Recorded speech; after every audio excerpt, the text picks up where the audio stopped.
Всем привет! Меня зовут Вика. Давайте посмотрим новый расклад Таро для мужчин. Что же и говорят о вас другие? Как всегда, настраивайтесь на расклад. Для энергообмена ставьте лайк, подписывайтесь на мой канал, делитесь видео с друзьями и смотрим, в каких энергиях вы находитесь.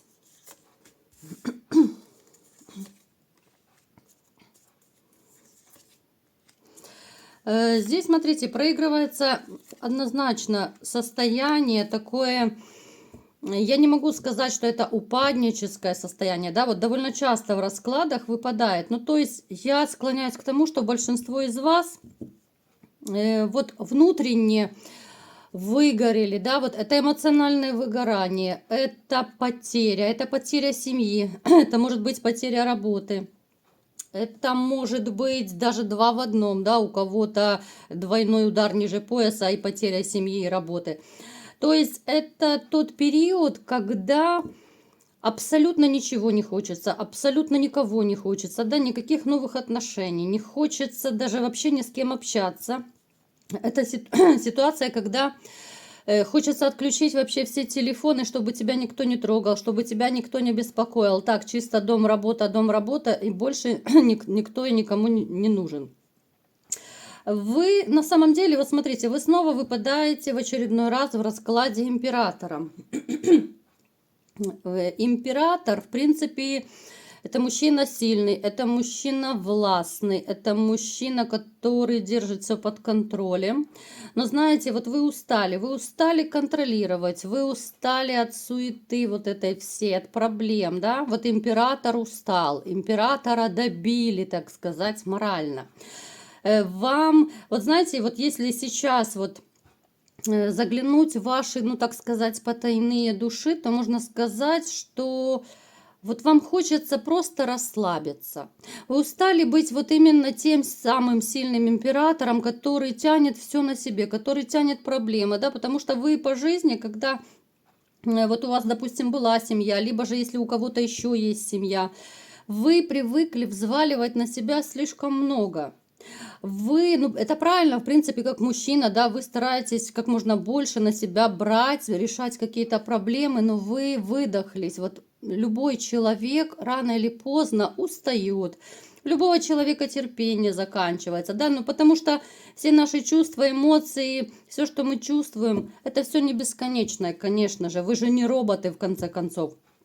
Поэтому здесь даже у тех, у кого сейчас даже сохранилось, допустим, вот есть семья, допустим, вы живете, но это могут еще проигрываться, вы живете, но это не очень хорошие такие отношения, это токсичные отношения. Это может означать еще, что вы находитесь сейчас перед выбором, уйти или остаться, да, потому что дальше так продолжаться не может. Я пытаюсь объяснить из разных ракурсов, так сказать, потому что разные смотрят меня люди, да, хоть большинство, конечно же, смотрят, которые потеряли семью, но в принципе есть такие, я и по вашим комментариям это поняла, что есть люди, которые еще в браке, либо же в отношениях, но по какой-то причине вы еще не решаетесь уйти. Да, больно, да, тяжело, да, это, ну, билет в один конец, так скажем. Вот я сейчас это говорю о тех, кто, ну, еще пока не решился расстаться, да. Вот у вас все идет к тому, что вы в любом случае не будете вместе. У вас уже слишком много претензий и обид накопилось друг к другу, даже если не брать во внимание ваши подозрения про измену женщины. Даже если это не брать. Потому что у вас, в принципе, у вас уже такое ощущение, что вы просто не нужны этому человеку. Вам не хочется идти домой, да, вы не можете найти общий язык. Ну, то есть вам лучше, вот именно морально, по состоянию, по ощущению, вам лучше находиться вне дома, чем рядом с этой женщиной. Поэтому эти отношения, которые сейчас у вас, они обречены однозначно. Это просто вопрос времени. Далее. Вы человек, в принципе, да, ну, поскольку вы император, то если вот вы задаетесь какой-то целью, вы готовы горы сворачивать, пока ее не достигнете. В принципе, это некая такая черта характера, как упрямство, да, вот император такой у нас товарищ упрямый. Здесь может еще быть, что вы, ну реально любите держать все под контролем, да, вот ничего, никакая мелочь от вашего взгляда не ускользнет. Какие-то даже вот могут быть, ну, диктаторские нотки тоже могут проигрываться. Также, знаете, вот вы человек, который постоянно нуждается в мотивации. Вам постоянно нужна поддержка, и, конечно же, в идеале это лучше всего, когда вы ощущаете поддержку женщины. Но поскольку сейчас вот рядом возле вас я не вижу женщины, да, вот те, кто расстались, то, конечно, вам сложновато, потому вы и чувствуете себя таким сломленным, надломленным, да, вот не хватает той мотивации, вот той перчинки, да, когда любимая женщина могла бы подойти, там, поцеловать, обнять, взбодрить и сказать, что ты у меня самый лучший, да, ты у меня горы свернешь, ты все можешь, ты все умеешь, у тебя все получится. Если касательно тех, кто сейчас в отношениях, да, то здесь тем более никакой мотивации быть не может, потому что отношения у вас просто изживают себя, да, вы уже как раздражители друг другу, вы уже просто приходите домой, вы увидели просто лицо друг друга, да, и это уже вас бесит. Вот напишите в комментариях, есть у вас такие моменты. Это, знаете, это состояние довольно часто присуще именно тем людям, у кого уже, ну, нет любви как таковой, когда люди просто начинают раздражать друг друга. Кстати, вот вам маленький такой, ну, лайфхак назовем, да, психологический. Когда вы находитесь в отношениях, да, ну, даже на будущее, вот я говорю, чтобы вы просто были в курсе. Когда вы понимаете, что партнерша начинает, ну, каким-то образом вас раздражать, да, вот даже по каким-то мелочам. Не так села, не так встала, не так сказала. Ну, вы понимаете, да, если так по-честному, что просто человек вас раздражает, то можете смело делать вывод, что любовь ваша закончилась. Поэтому это, ну, один из показателей, что любви больше нет, когда ты не хочешь ни домой идти, когда тебя раздражает человек, когда тебе лучше и комфортнее без человека, чем вместе с ним. Так, поехали дальше. Давайте-ка смотреть, что же за женщина пришла к нам сегодня на расклад. Так.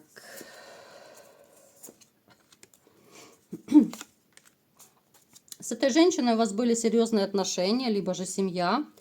Когда-то это была, казалось бы, очень такая, ну, счастливая семья, да, когда-то это было все вроде бы хорошо, дети могут быть совместные, либо же вы планировали детей с этой женщиной. Ради нее вы впахивали, ради нее вы готовы были, ну, реально горы сворачивать. Женщина, которая, ну, так выносила вам мозг, что я даже слов таких не подберу, чтобы это все описать.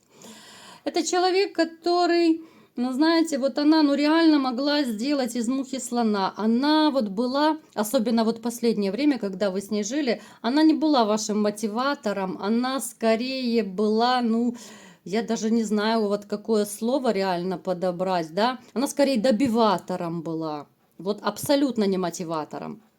А вот добить, да, унизить, оскорбить, показать какую-то свою власть, что скорее она все держит под контролем, будет все, как она сказала, да, это про нее. Дама, которая пыталась, ну и сейчас пытается на людях казаться такой хорошей, милой, да, заботливой.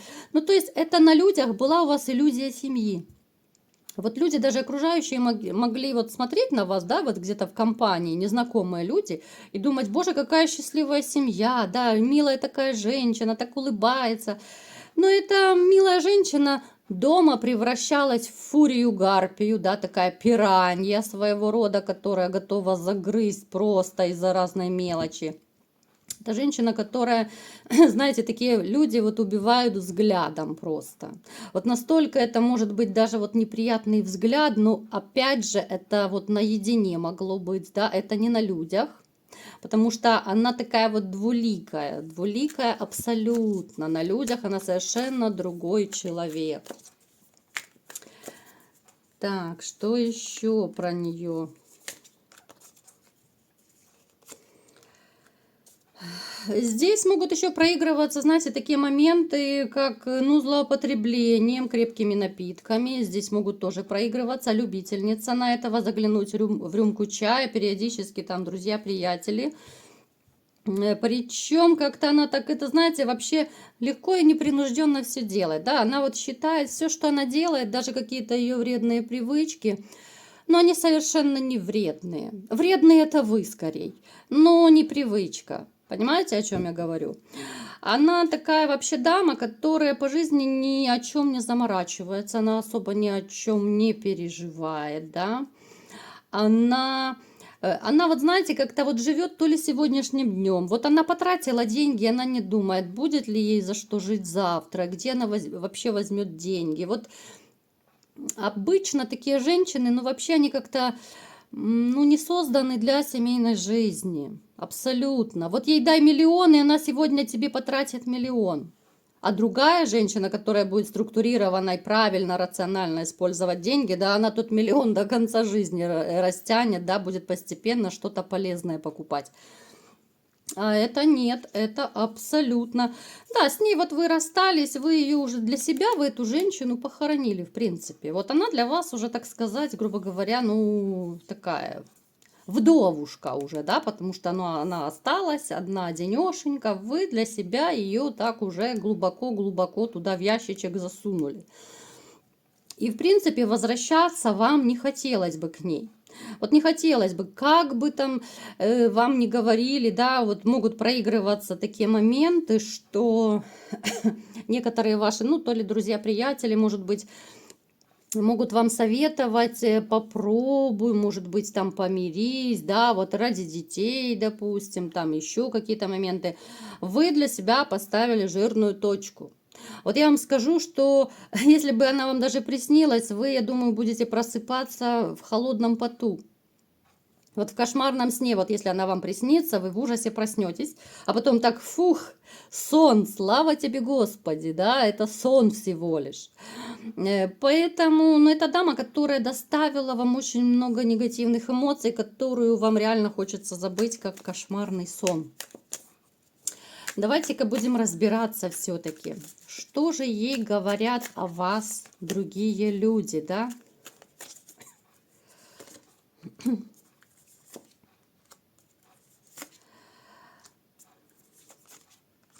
Ну вот посмотрите, они, в принципе, они ее ругают. Вот это могут быть ее родственники, да, там, друзья, приятели. Это могут быть кто угодно, вот кто знает вашу ситуацию.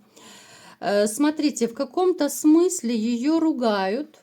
В том плане, что, ну посмотри, ты осталась одна, ты осталась неизвестно с каким будущим, да, ты сама себе создала проблем.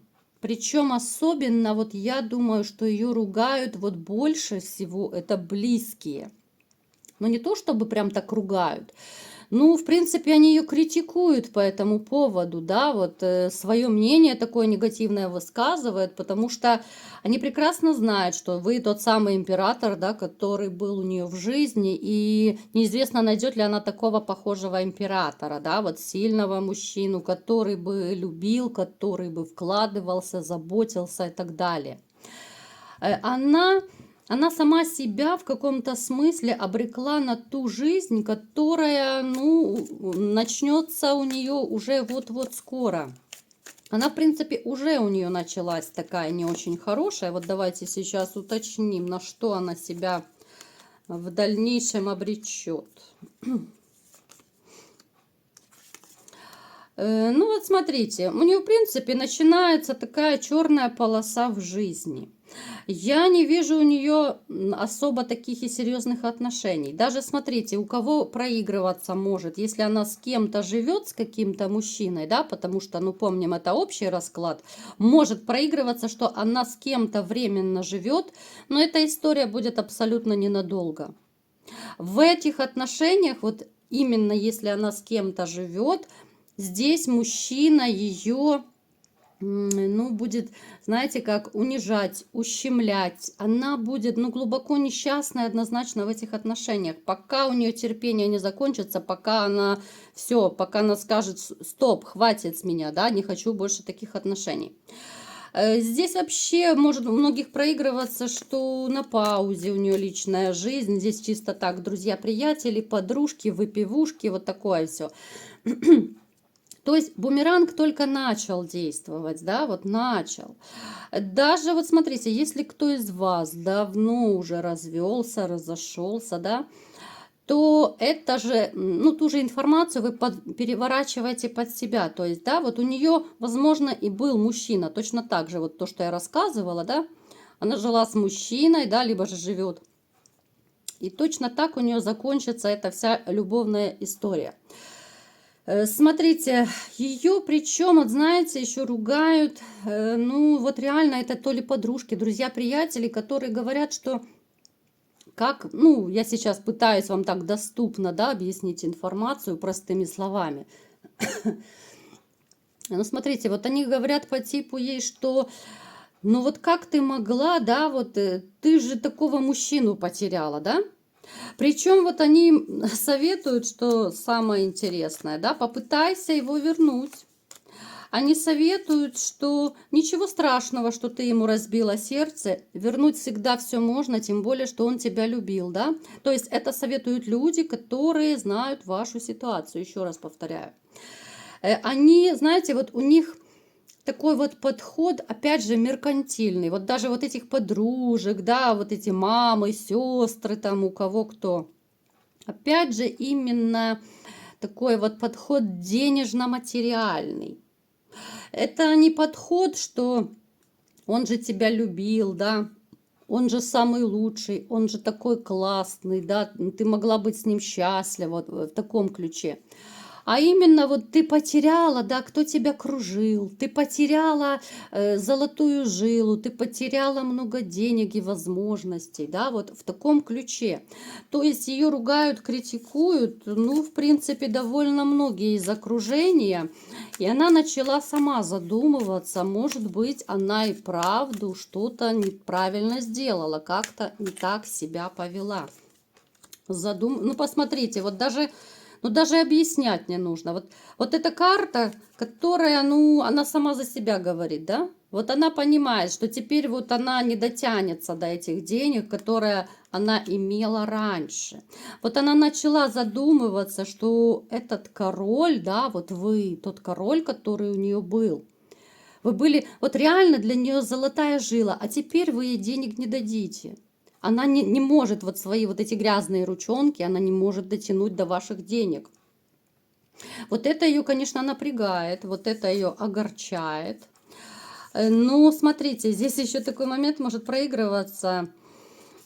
Она даже в периоды вот какой-то ностальгии, да, вот когда ей так грустно и печально, иногда вот бывает, накрывает ее. Она, вам скажу, она может где-то вот из-за угла, там, либо же в соцсетях, она может за вами наблюдать, она может следить за вами. Ну, какие-то такие ностальгические нотки. Это не любовь, это ничего такого, что связано с чувствами. Это вот именно ностальгия по тем временам, по тем ощущениям, которые у нее были рядом с вами. Потому что очень часто мы реально начинаем ценить человека, когда мы его теряем. Вот начинаем только тогда ценить, да, вот когда у нее произошли крутые перемены, когда она потеряла вас, и у нее пошло все наперекосяк. Даже те, кто в отношениях, опять же повторяю, кто в отношениях находится, либо же находился, счастья там нет. Да, она пожила там, либо же живет с каким-то, может быть, мужчиной сейчас, но опять же, счастья, любви нет. Она начала жить именно вот в каких-то корыстных целях. Либо же там много денег у мужчины, либо же машины, квартиры, какие-то возможности. Но счастья нет. Она себя вот чувствует абсолютно несчастливой, нелюбимой. С вами у нее было другое ощущение. Причем, знаете, она еще может задумываться, вот ваша благоверная. Но это касательно скорее, ну, таких женщин, ну, до 40 лет, может быть, да, такие детородного возраста. Смотрите, чтобы она еще не подлезла к вам под каким-то предлогом, чтобы она, ну, реально не замутила с вами роман, чтобы забеременеть. Потому что могут такие быть моменты, что она вот именно задумает, либо же ей подскажут ее подружки, чтобы вас вернуть, нужно забеременеть, да, и как бы ребенком себе, ну, привязать, да, вас.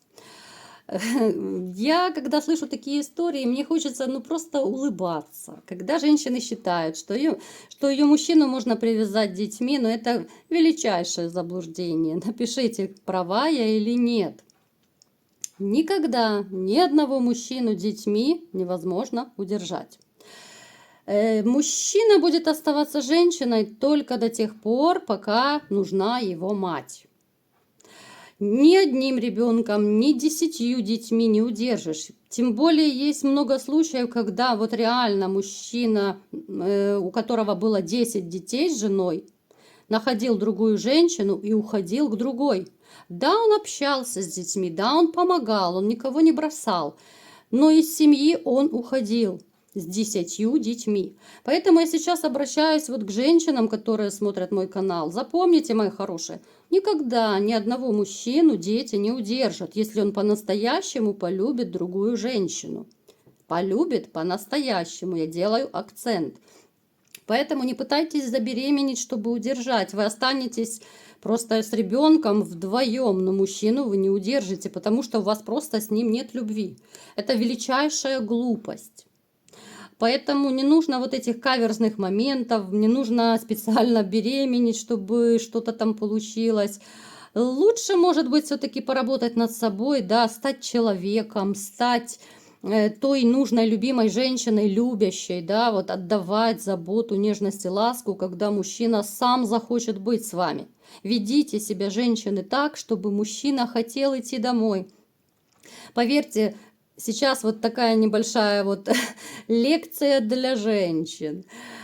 Когда мужчина будет себя чувствовать нужным, любимым, ему захочется самому не идти обижать домой. Ему не нужны посиделки будут с друзьями, ему не нужны никакие гаражи, он не будет задерживаться, он будет вас кружить со всех сил, как только может. Но главное, дайте мужчине ту заботу, уверенность и ту любовь, что он нужен, что все, что он делает, вы цените, дорожите, да, вот тогда он будет реально, любой мужчина свернет горы. А вы, дорогие мужчины, напишите в комментариях, права я или нет. Боже, и снова я вся в мурашках. Вы видите, вот настолько вот меня пробивает вот на искренность, вот настолько я от души говорю, что прям, ну, до дрожи в теле. Вот так вот, ребятушки. Так что, в принципе, вашу бывшую критикуют. Критикуют окружение, критикуют и друзья-приятели, но эта критика такая, ну, не очень она конструктивная какая-то. Это больше корыстная такая критика, да, вот потеряла золотую жилу, вот что-то делай, давай там, да, может быть поползновения, могут быть такие глупые, вредные советы, назовем их так. Это вредные советы, да, кто-то посоветует забеременеть, кто-то посоветует попробуй там на какой-то кривой козе подъехать, там, попробуй прощупай почву, помириться. Но она понимает, что вы ее отошьете. Потому она и наблюдает, вот как за этой колючей проволокой, да, либо же из-за угла, либо в соцсетях за вами наблюдает. Ну и кусает локти. Локти, наверное, вкусные. Что имеем, не храним, потерявши плачем. Вот такой был расклад. Кому понравился, ставьте лайк, подписывайтесь на мой канал, делитесь видео с друзьями. И всем пока!